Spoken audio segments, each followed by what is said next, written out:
Hey, if you're looking to get more information on how this industry works and how you can work in it, check out the producersperspectivepro.com. The Producers Perspective Pro, check it out today. I want to be a producer with a hit show on Broadway. I want to be a producer. Hello, everybody. Here we are once again in my office in Midtown Manhattan, where sirens go off about every 15 minutes. You'll hear one, I'm sure. We are recording another episode of the Producer's Perspective podcast. This is like, I think, 128, the 128th episode of this podcast. So, which means if this is your first one, you've got a lot of listening to do to catch up. But you picked a great one to start with. I've had a lot of writers on the podcast. I've had a lot of producers on the podcast, but I have not had many critics on the podcast.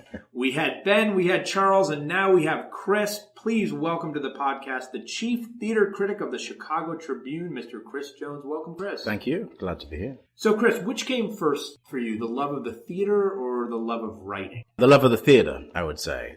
My interest, primarily, my initial interest as a young person was the theater before I thought I would become a critic or indeed a writer about the theater. So at the age of about 14, 15, I started obsessively going to the theater. I grew up in Manchester, England. And I would go to the Royal Exchange Theatre, which did a lot of innovative work there, and this would be the late 70s, early 80s. The Contact Theatre, which did a lot of Brecht at that time. And I just, if I was going on a date, I would try and get my date to go to the theatre with me. So I went, I'd say starting at about 14 or 15 years old, I just started going to the theatre. I tried that date thing a lot. That's why I didn't have a lot of dates in high school, actually.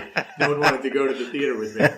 And what did you think you wanted to do in the theatre once you started to think, I want to pursue this as a career? What was the first thing you thought about? Well, I think I developed a love of two things, and I'm lucky to combine the two. I developed a love of the theater, and I developed a love of newspapers and the media. So I've managed to combine the two right from an early age. I've been sort of fascinated with media and particularly with arts journalism. And I guess I figured out, pretty soon after college that I really wanted to be, that I wanted to write about the theater. So Manchester, England, across the Atlantic Sea, as the song goes. That's the place. And how did you arrive here? So I came here when I was 30 years ago. I came when I was 21 years old. I came to grad school at Ohio State, Columbus, Ohio. I did a PhD in theater, in fact, in the 80s. Got my PhD at the age of 26 in 89. And while I was in grad school, I started writing for a man called Dick Humler, who was a legendary theater editor at Variety. So I started covering Ohio for Variety back in the days when Variety actually covered Ohio quite seriously, in fact, in the 80s. And I started seeing Josie Abadi's work up at the Cleveland Playhouse and going down to the Cincinnati Playhouse. And I started what would become sort of a 15, 20-year association with Variety, with Dick Humler as my kind of mentor. They paid us by the inch in those days. So you'd look at the paper and you'd be like, I hope they didn't cut anything, because that meant they were cutting another $20. And I covered a whole variety of shows there. And then over the years of Variety, I developed this kind of specialty in out-of-town tryouts. So over the years, they would send me to, I think I've probably seen more out-of-town tryouts than anybody else in the country. So I went all over the country just seeing shows in pre-Broadway engagements. So let's talk about that for a second. Do you, because as an out-of-town tryout specialist, and now you're in there Chicago, is such a thing. Yeah, where you do get a lot of out-of-town. Yeah, we do. Yeah, we do. Do you review shows a little bit differently when you know or think that the producers and creatives have somewhere they want to go with it beyond? Like, the developmental process is not complete yet. Yeah. How does that affect your reviewing? Well, I think you do. I developed over the years some comfort with the idea of a show not being finished. So the idea that you're reviewing something that's not done. So logically, you can say they should do this, or they should do that, or this would be better if this happened. And I think that for a critic is interesting, because you get to sort of, you feel a little bit like maybe the goodness of the art can be assisted by you, I suppose. But there's also perils with that. You can't go too far down that road. It's not your show. And also, wherever you're reviewing a show, say in Chicago, for example, that audience is entitled to a good show. So that audience is entitled to know what they are buying at that moment. So it's not like you sort of come in and go, yeah, well, this is all about the New York production in 6 months' time. It's also about what people are actually seeing there and then. They're still charging money. There's still full price tickets being sold. But I have developed, I think, a sense of comfort with the fact that you can write about something that's not yet done. and you can write about it as such. Whereas when a show reaches Broadway, you go, well, there it is. That's what it is. There's not really a lot you can do. It's sort of the end of the road in the sort of theatrical mystique of these things. Broadway is the end goal always, certainly about, say, a big commercial musical. And when you're sitting there on Broadway, you go, okay, this is it. This is it. That didn't work. That did. That didn't. That didn't. Out of town, you have the sort of, you feel the tension of that, the large amount of work being done at that moment. I would say that people often forget how difficult it is to make changes out of town. Indeed, it's difficult, I find. 70% of the time, the shows don't change all that much. So you show up, I roll into New York 6 weeks later, and or maybe 3 months later, and it's got the same problems they had when it was in Chicago. But sometimes people they go, okay, some smart producer goes, okay, we've got to fix this, and then shows can be transformed. And I've got a list of them that I think were transformed. The one that changed the biggest in my estimation was Moving Out, which I saw in Chicago and was pretty much a mess, and then was turned into a hit. And I always say that's because Twyla Tharp had such control over it, right? So she only had to argue with Twyla Tharp about Twyla Tharp's show. As distinct from your typical musical where you've got the producer who thinks this, you've got the writer who thinks that, you've got you've got all these different people who are all there. I think the tricky part is not to rearrange the proverbial deck chairs, right? That sometimes flaws in shows are structural and are sort of primary, and I do sometimes think that producers don't always go deep enough when they're trying to change them. I remember that Moving Out controversy, if you will, because Michael Riedel was proclaiming that show dead in the water in Chicago. And I remember your review actually as well, saying there's life here, here. And they did turn it around. I'm reminded, actually, there's a great book out there, listeners, called Originals, and they talk about feedback and how focus groups may not provide the best feedback as peers, your peers in your industry. And reviewers are part of our peers, right? Yes. Has a producer ever reached out to you, or a creative ever reached out to you after a review and said, hey, will you sit with me for an hour and give me a little more insight so I can make this show better? Well, I've always made it, if somebody calls me up and says, what do you think about something, I generally will talk to them on the phone. I've always done that. I mean, I don't think you can sort of slam the phone down and say, read the review and that's it. So I've often talked to people on the phone to expand ideas that I've written about, but I try to do everything in public, right? That's kind of my ethical job. I have to sort of, I try and say everything that anybody can read it. And I take that sort of, that part of it pretty seriously. I think that these shows are such enormous, as you well know, are such enormous investments these days. And often the out-of-town tryouts are very, very tense. I mean, the best one ever that I ever saw, far and away, was The Producers, which I remember going to see. And I walked in there and I thought, this is pretty perfect. It probably seemed more perfect than it turned out to really be to me. But I recall on that night thinking this could not be improved upon. Maybe you could cut out 10 minutes. But then I'm like, well, why would you cut those great 10 minutes? Still funny. Still funny. So that was for me, and it was just that there was also a mood, there's a mood when people have a hit, as you know. And I remember walking down the street, I could look out of the corner of my eye, I could see Mel Brooks, Anne Bancroft is still alive. Many of the people involved in that, of course, are no longer. Tom Meehan was there. And you could just see this giddiness about them. It was a really spectacular night, that. I'll never forget it. When you're writing a review, and it's a review of a show that,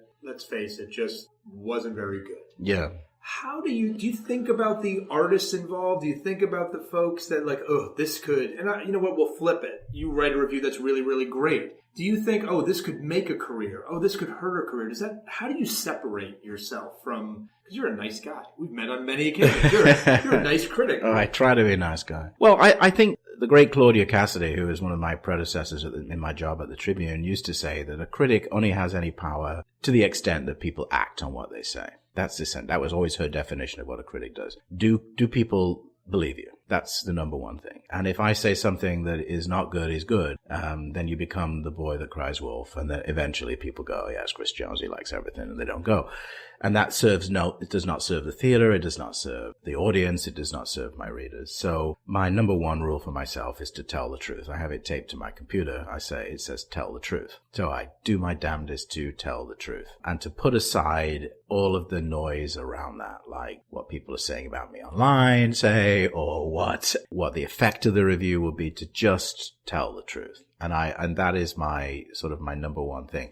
I don't think I make it I try not to be personal. I don't think most people in the theater are there because they love it and they're doing their damnedest work for the most part. And I try to have respect for the fact that this is, work that people are doing from a good place. Now, some shows in my career, a small number, I would describe have been cynical. You know what I mean by a cynical show. And I think then you can find yourself sort of offended or annoyed. And that I have written those reviews where I've gone to see something, and cynical is always my word that I would choose. It's different from an honest failure. Cynical show in some way that just then I think you have to say, look, get out of town with this, or don't take people's money. And there's been some of those, but not many. Most of the time you've got good, talented people doing their best. As you well know, it's difficult. That musicals, especially big Broadway musicals, are very, very difficult. I find, I guess, more than anything, that out-of-town moments are not true enough. So you spend a lot of your time, I think, as an out-of-town critic saying, this should be truer. This should be more honest. The other one is real. Is it actually real? And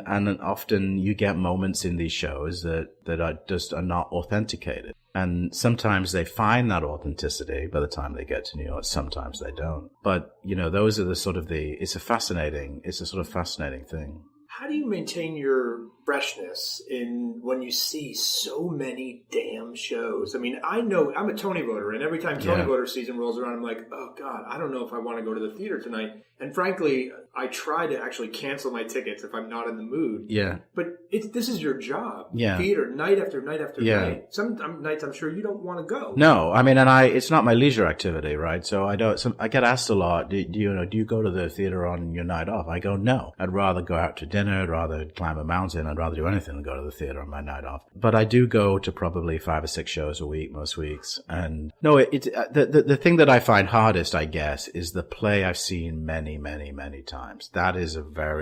That's quite challenging, especially if it's a young company. So let's say there's this young company in Chicago that's doing, I don't know, Three Sisters or something, and there's a bunch of 23-year-olds, and you go, all right, is that really, what could they possibly do that I've not seen?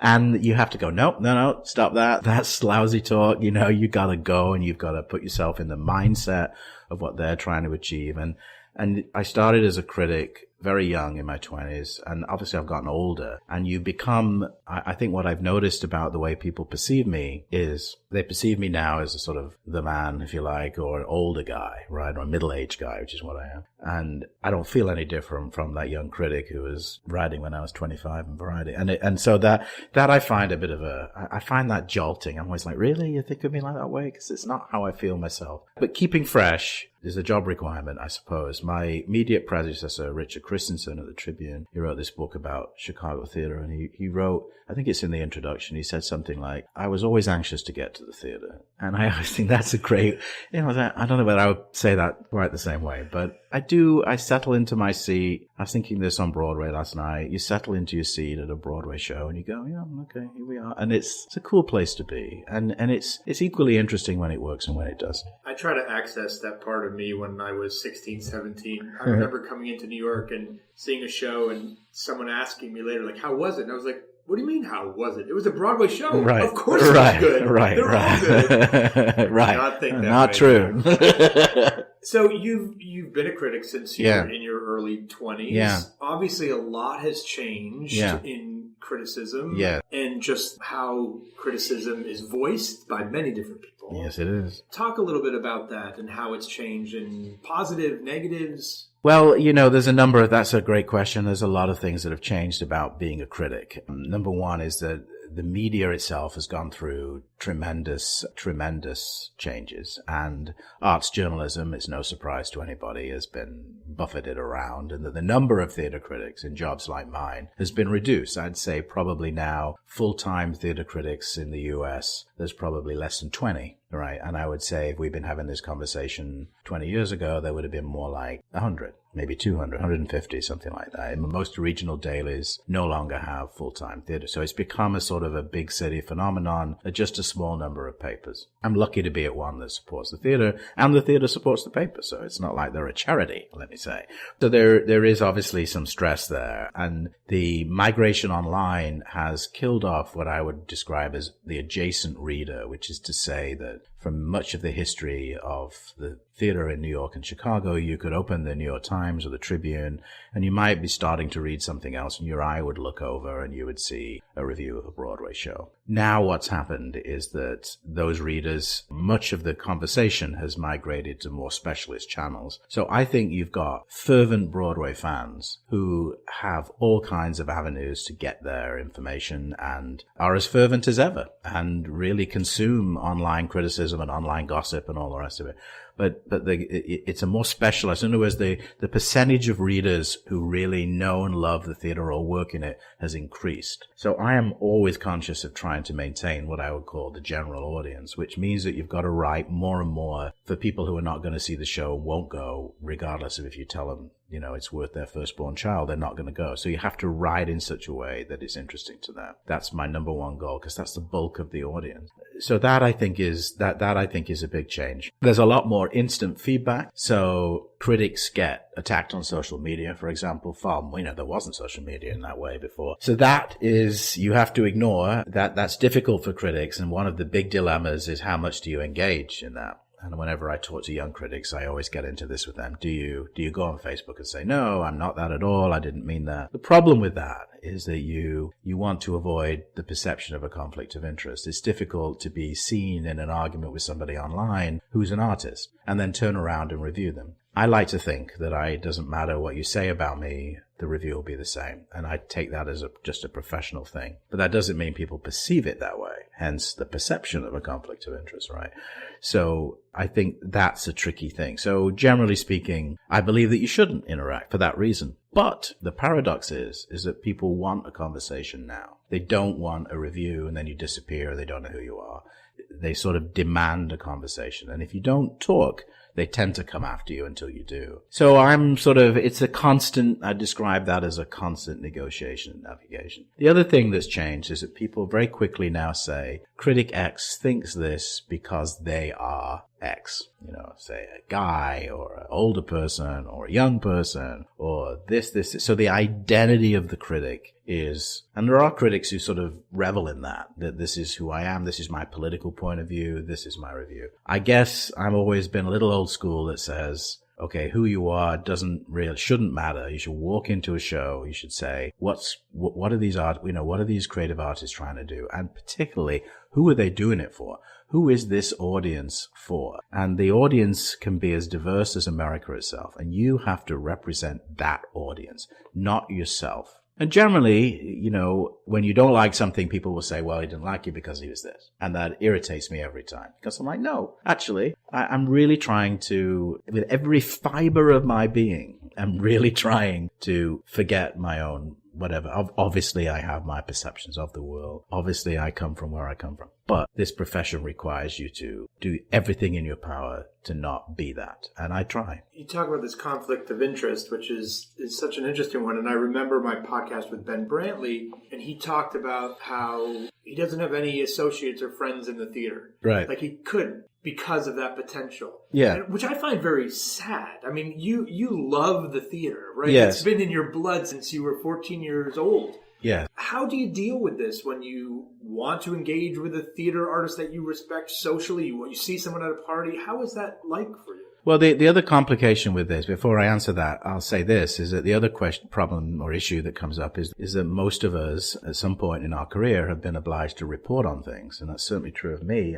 Certainly when I worked at Variety, I covered the road business. That was my other thing. I would, write about the economics of the road and all of that. And that meant you had to call up producers and say, okay, what's going on with Showboat, and is Garth Drabinsky really cooking the books and blah, blah, blah. Yes, you had to, yeah, right.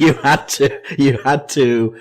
So most of us have always had to deal on some level with that because reporters have to talk to people. So I've never been in a position where I'm not ever, and frankly, I don't think in the future anyone is going to be, because, reviews only in the internet world, only so many people read reviews, and the arts coverage has to be more than that now. And so you have to be, you have to have those. You have to be able to talk to people, I think. in the new world order. And I think pretty much everybody accepts that this is now, that those days are just sort of gone. Now, can you be a personal friend of somebody you're reviewing? Not easily, no. And I would say I don't really have any friends in the theater either. I have, acquaintances. I have people I'm certainly a human being with, but I try not to seek out people in the theater. That's true. It's tragic for me. I've never felt so well, much. It's not like you can't, you walk away. I mean, if you're in a bar and someone's standing there, I'm not saying you don't walk over there and talk about their work. And,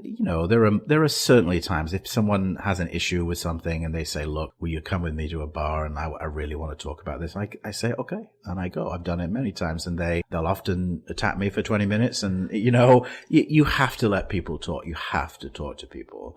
But you have to try and maintain your integrity, because that's really all we have, right? That I can honestly sit here and I say what I think about things. And if you can't do that, you have no value to readers. If you're on the take, or if you're cozying up to this, that, and the other, it's just not doable. It's just not doable. And it's just part of the game. Do you read your peers' reviews of shows before, after, at any point? I don't read other reviews of shows at all before I write them, because that really messes with you. I really don't.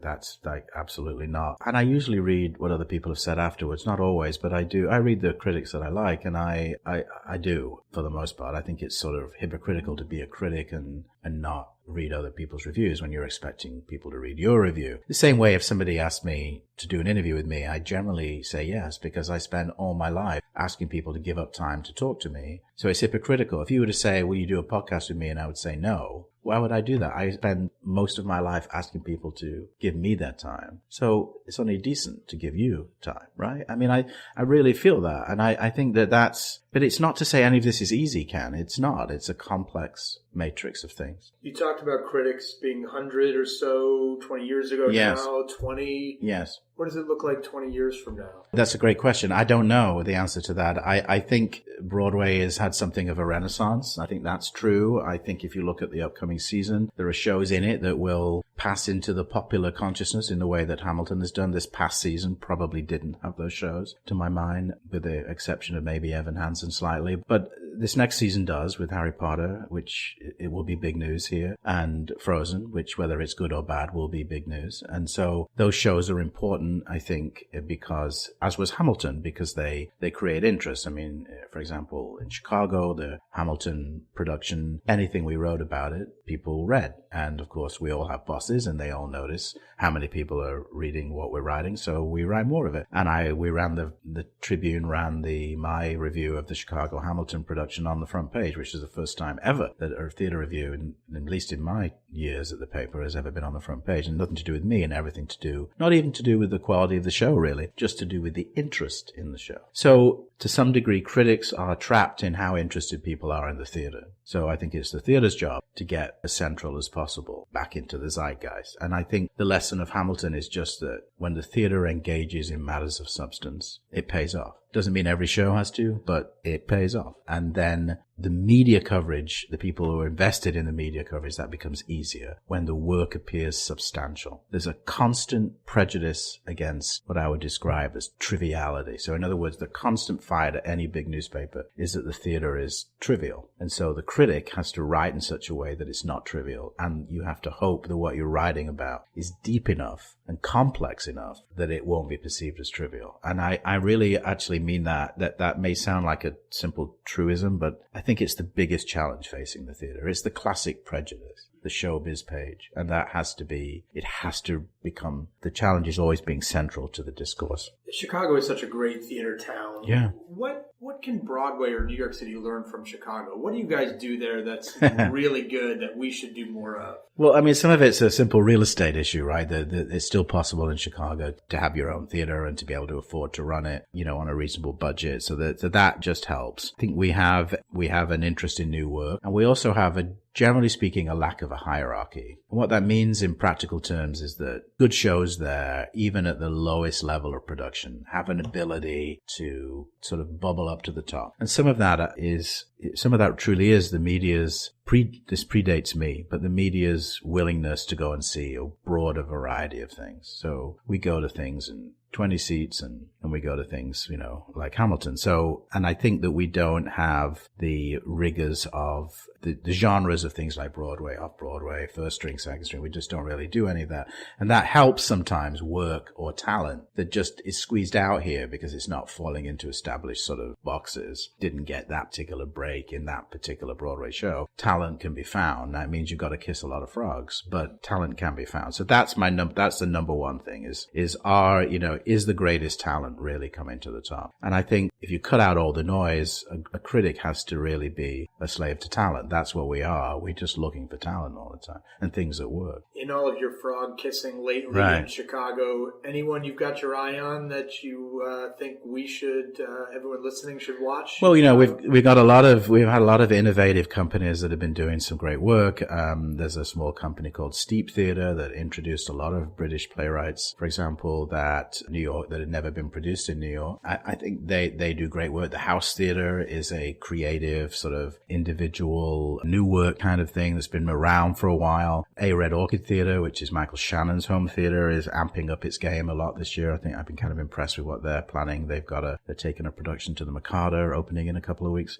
Steppenwolf has gone through a sort of a reinvention and I think has an exciting season too. We have a major new theatre opening on Navy Pier at Chicago Shakespeare Theatre called The Yard, which is a brand new 900-seat theatre, which is great. With flexible spaces, it's designed with sort of these scenic towers so it can be flexible. I'm excited about that. Riders Theatre, a new theatre, relatively new theatre, has a beautiful new home in suburban Chicago. Did its first out-of-town Broadway tryout of a show called Trevor, the inspiration for the Trevor Project. Promising. Needs a lot of work, but promising. And so, they some of them are underfunded, and I think we also lack a good commercial sector. We lack small producers. So I think one of the great dilemmas of Chicago is that people close hits all the time. I find that probably the least effective practice in Chicago. What happens is a nonprofit will make plans for a year. They'll find a show is a runaway hit. They'll realize other actors will take other gigs. Other shows will need to come in and they'll close the show. And you're like, and then it'll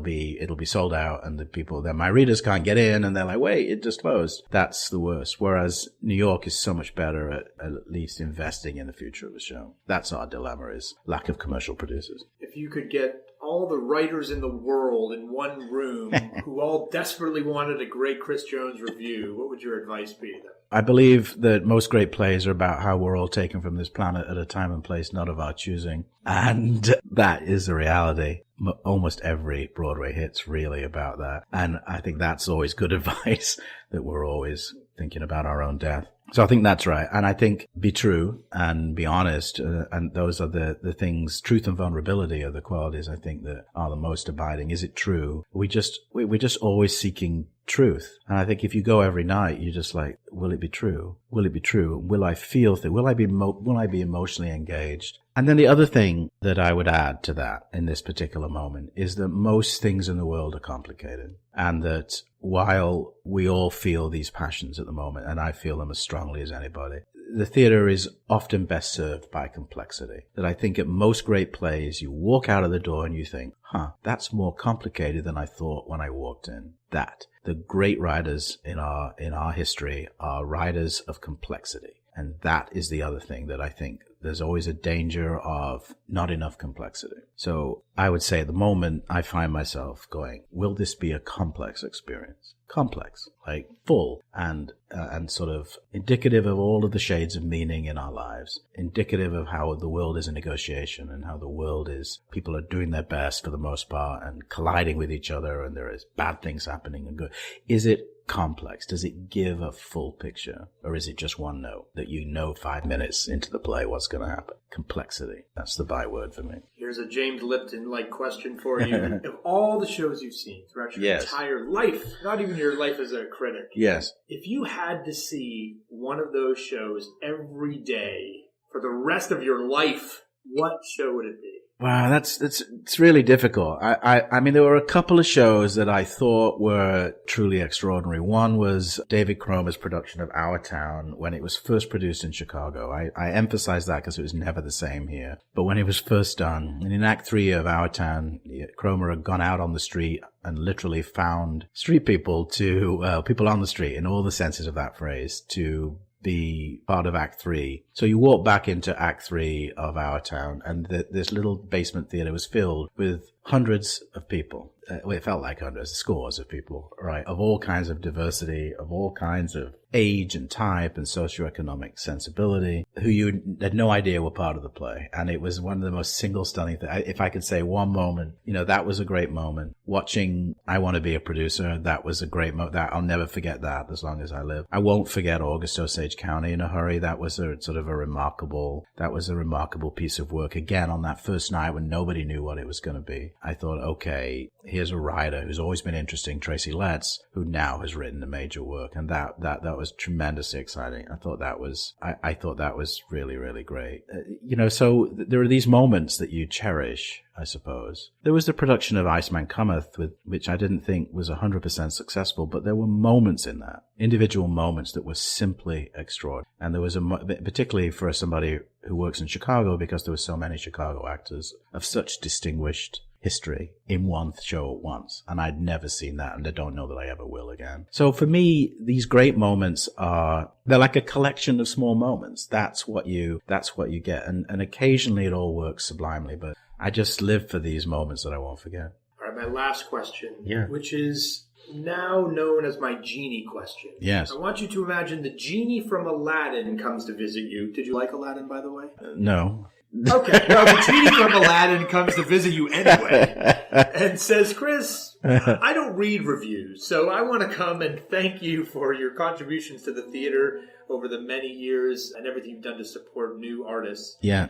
And I'm going to grant you one wish, even though you didn't like my show. What's the one thing that drives you crazy about Broadway or theater in general today? Something that gets you angry, that would make you write a scathing letter to the editor. What would make you so upset that you'd ask this genie to wish away in an instant? When theater artists forget their audience. Simple as that. When theater artists become obsessed with other theater artists and their perception by other theater artists and don't think about the people in the seats, the people who have shown up, have paid their money, and not only paid their money, frankly, but given up their time, and they either insult their audience or they complain about the audience or they don't consider their feelings and some of these audience members have been supporting this art form for their entire lives. I know people I've watched at the theater for 30, 40 years. And I think that they are ultimately, the theater is a time-bound art form and it's about caring about the audience. That's ultimate. It doesn't matter what sector of the theater it is. It's about that. And the theaters that are most successful and the shows that are most successful get that. I couldn't agree more. Thank you so much My for pleasure. agreeing to be on this podcast today and for all that you do. I'm a fan of your work. Thanks to all of you for listening. Don't forget to subscribe. We'll see you next time. Don't forget to check out the Producer's Perspective Pro. Tons of new features on everything from how to get a producer to read your script to how to sell tickets on social media and tons more. Check out the producersperspectivepro.com today.